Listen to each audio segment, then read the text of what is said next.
Tufts was an easy choice in many ways to come here. It was a senior position, and I was looking for an opportunity to kind of come to a larger department than I had been at, but one that clearly was still in the midst of kind of growing and developing. And so the Sociology Department here has really strong faculty and really engaging faculty. So I've been at Oberlin College, Bucknell University, and I've spent a year and a half at the Smithsonian. So what I hope to accomplish here, or how I think things will change here, well, we want to make sure that the department continues its kind of upward profile, upward mobility, and making sure we recruit great faculty, we keep our great faculty, and the faculty that are senior, stay productive as they always are. And so that's kind of maintaining, keeping the ship moving in the right direction is kind of the overall goal. It's like, you have like multiple kids or something, so it's hard to pick a favorite kid. But the piece that just came out, I had a book that came out a few months ago called Life Behind the Lobby. I really, it's because it's the newest, the most recent one. It's one I'm most excited about. It came out anyway. It's on the ways in which Indians have come to the U.S. and come to dominate the U.S. motel industry. So about half the motels in the country, your Days Inn or Econo Lodges or Holiday Inns, are owned by a small fraction of the U.S. population of Indian immigrants. How this came to be, what their lives were like, is the topic of the book, and that's what I'm most fascinated by right now. Right now I'm just teaching one course, Introduction to Sociology, and in the spring I'll be teaching the same course. I'm also introducing a new seminar called Culture and Inequality. It's a capstone course for sociology and related majors, dealing with how inequality is maintained or also challenged in the cultural sphere, how the ways in which we dress, your ideologies about different racial groups, how all of these kind of cultural dimensions of our social lives reinforce or can kind of disrupt patterns of inequality, typically focusing on racial groups, gender, sexuality. If you want to have a life of kind of destitute poverty and just depression, don't major in sociology. But if you want to be fulfilled and happy with a great resume, major in sociology. But the real reason to major in sociology is, my overall advice to students in general is to major in what you like. If you don't like it, don't do it.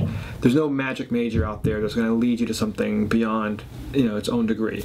So it's what you do with the major, it's how much you embrace it that really shapes what you can do with your lifetime impact it has on you. I remember seeing a photograph of a Romney rally. This is not a critique of Romney at all, but someone at a Romney rally, a white individual, the back of his shirt said something like, "Let's put the white back in the White House." Right. So again, is that just one person, with a shirt that's somewhat offensive, or is that indicative of some kind of larger trend or unspoken attitudes about race in terms of who our candidates are? I don't know, but clearly race is a factor here in ways that we're not really discussing thoroughly enough. I feel really lucky that so many people here who've been here for quite a while have done remarkable work to create Africana Studies major and minor and this Asian American Studies minor. And Tufts in some ways was kind of behind the times. It needed to have this. A lot of other peer schools already have things like this. So now that we have it, we're kind of we're caught up, and hopefully we'll progress further. The Asian American Studies minor matters because if you want to understand America today, the nation, as well as its relationship to other nations, how the experiences of peoples who seem to be at the margins of that conversation actually are very telling about what's going on across the country. If you want to understand race in this country, you cannot just understand it in terms of black and white. Race is a multi-dimensional construct. And so you have to understand the experience of Asian Americans in order to understand the experience of whites and African Americans and Latinos. And the same thing works in multiple other ways. So an Asian American Studies minor shows to the population that not only are these people themselves interesting, but there's so much analytically and intellectually to be gained by studying them that we need to have a concentrated focus on them. Another myth, which may be more prevalent at Tufts, although I'm not sure, is the opposite one, which is that, we're multicultural. We embrace difference. We love diversity. And somehow that equals equality. Obviously you need that to have equality, but that's not sufficient, right? It's because I embrace cultural differences and I love to learn about the culture of some other group does not mean that there's economic or political or power equality overall. Here's an example.